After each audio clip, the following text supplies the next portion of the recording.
Bukod sa pagka-guard, makunguha rin ako ng kape. Yan, makunguha ng kape. Iba na yung, maganda na yung maraming alam na hanap buhay para may mga pagkukunan ng pagkakakitaan. Tapos wala rin naman akong gagawin sa hindi, oh. Kaya eto, mas mahirap nga lang siya sa pag-duty. Kape. Kailangan ko makapanguha ng 3 puno. Ngayon maghapon, ngayong hanggat tanghali, para makalipat agad ako din sa may bahay. Gilid ng bahay, marami din papunguhan ng kape. Yan po. Yan po. Tagilid.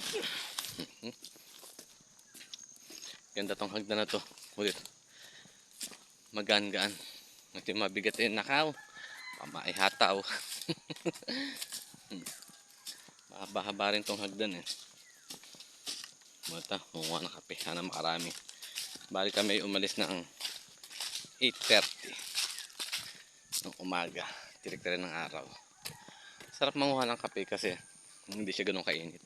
Pero kung mainit at kasi sira ng kutis ko, hindi na. Tiisin na.